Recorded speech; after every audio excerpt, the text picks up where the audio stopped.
मेरी ज्वाइनिंग के बाद मैं पार्टी हाईकमांड का माननीय नरेंद्र भाई मोदी जी का धन्यवाद करता हूँ।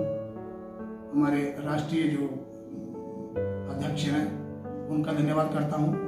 जम्मू कश्मीर के रविंद्र रैना जी स्टेट अध्यक्ष हैं, उनका धन्यवाद करता हूँ। अशोक कौल जी का धन्यवाद करता हूँ। कठुआ में गोपाल महाजन जी का धन्यवाद करता हूँ, जिन्होंने मुझे पार्टी ऑफिस में ज्वाइन करवाया, पार्टी ज्वाइन करवाई। और उसके बाद उस जनता का, उन बहनों का, उन बुजुर्गों का जो लाठी लेकर के बड़ी मुश्किल से वहाँ पहुँचे, गाड़ियों में धक्के खा करके पहुँचे, हर एक आदमी का जो वहाँ पहुँचा, मुझे लगता है कि 1250 आदमी पहुँचा था, उन सब का धन्यवाद करता हूँ। और जितने भी गाड़ी वाले हैं जिन्होंने उनको ठीक ठाक घर पे पहुँचाया, उनका भी धन्यवाद करता हूँ। और मीडिया का, जिन्होंने एक नया, मैं तो कुछ भी नहीं, मुझे अभी लीडरी आती भी नहीं है, अभी सीख रहा हूँ। मैं समझो कि किंडरगार्टन में दाखिल हुआ हूँ, तो मैं तो अभी सीख ही रहा हूँ। मुझे ना बोलना आता है, ना मुझे कुछ कहना आता है, और जो मेरे दिल में बात है, जो जनता की बात है, सच्ची बात है, वो मैं उगल देता हूँ, चाहे वो किसी को कैसी भी लगे। 26 तारीख को मैंने भारतीय जनता पार्टी ज्वाइन की,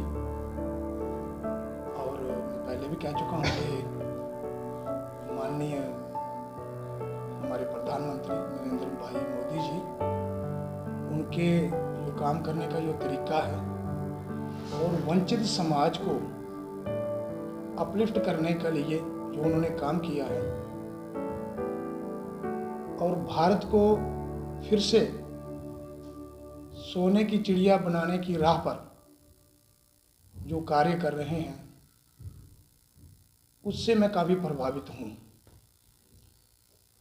फिर सबसे ज़्यादा ये कि जम्मू कश्मीर को जिस तरीके से उन्होंने 370 को तोड़ करके जो हमारा बचाव किया है, और जिससे कि तरक्की जो है वो ज़्यादा हुई है, उससे मैं प्रभावित हूँ। इसलिए मैंने ये काफ़ी देर पहले ही सोच लिया था कि रिटायरमेंट के बाद मैं भारतीय जनता पार्टी ही ज्वाइन करूँगा। ये बहुत बड़ी पार्टी है,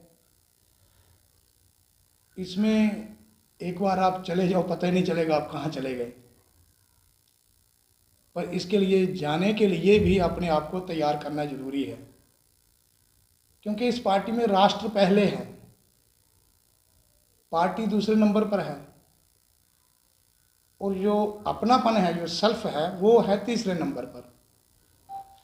तो ये चीज़ें तो हमें होनी ही चाहिए। मैं ऐसे एक डिपार्टमेंट से आया हूँ कि राष्ट्र तो पहले ही होता है, राष्ट्र के लिए तो हम सदैव तत्पर तैयार रहते हैं। फिर उसके बाद आ जाती है मेरे वंचित समाज की बात।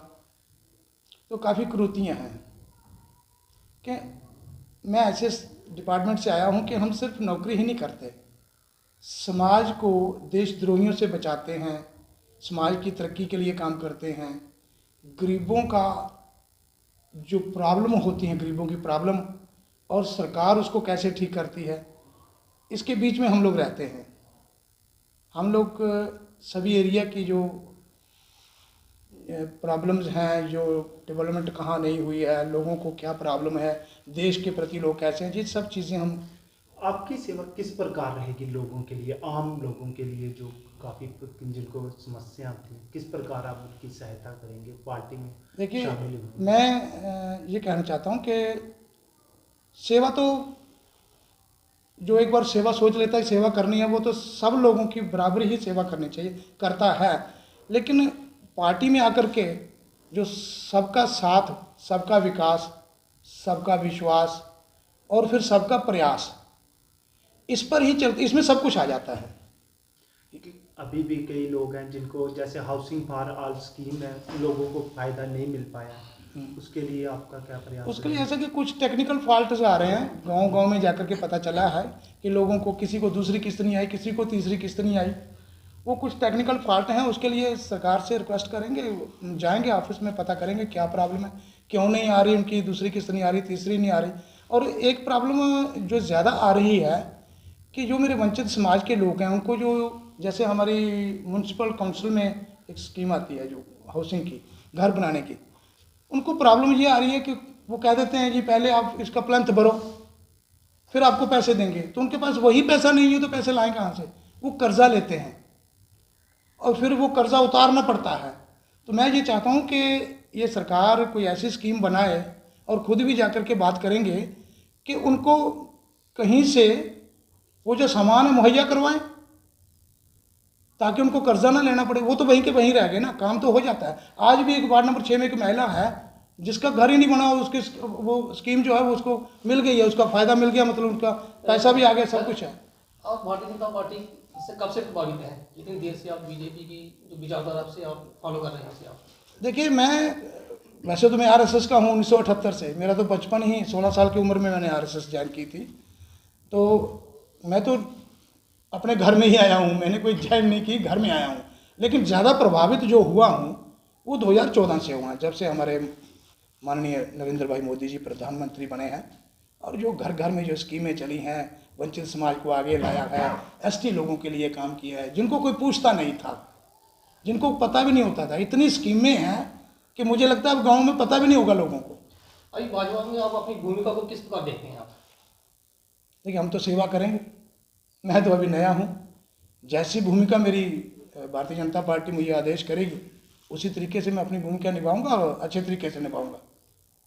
रात दिन आपने इतने लोगों के साथ पार्टी का दामन थामा है, तो अभी आपका आगे क्या विचारधारा है कि गांव-गांव जाके आप लोगों की सेवा करोगे या डिस्ट्रिक्ट हेडक्वार्टर में बैठ के, क्या आपका क्या आगे का जो रोड मैप है, प्लानिंग वो क्या रहेगी? देखिए, प्लानिंग ये है कि पहले तो जो स्कीमें जो हैं, मैंने वहाँ भी कहा था कि मैं भी भूल जाता हूँ कितनी स्कीमें हैं। इतनी स्कीमें हैं, वो लोगों तक पहले उनको जानकारी देना जरूरी है कि भाई ये स्कीम है, इसमें आपको फ़ायदा हो सकता है। लोगों को पता ही नहीं है, और जब बहकाने वाले आ जाते हैं दूसरे लोग तो वो उनको स्कीम नहीं बताते हैं, वो उनको यही कहते हैं कि आप दब गए, आप कुचल गए, आपके साथ बुरा हो रहा है, आपका ये खा लिया, आपका वो खा लिया। ये लोगों के दिल में से जो डर है वो निकालेंगे, लोगों को घर घर जाके जो स्कीमें हैं वो समझाएंगे। उसके बाद जो स्कीम लोगों का जो काम है और ऑफिस, डीसी ऑफिस में या किसी भी ऑफिस में जो लोगों का तालमेल है वो बनाएंगे कि लोग जाएं आपस में, वो स्कीमों का पता करें और ऑफिस वाले उनको समझाएं और उनको उनका लाभ मिल सके। इसके लिए मैं मीडिया का भी और पार्टी वालों का भी और पब्लिक का भी सबका धन्यवाद करता हूँ।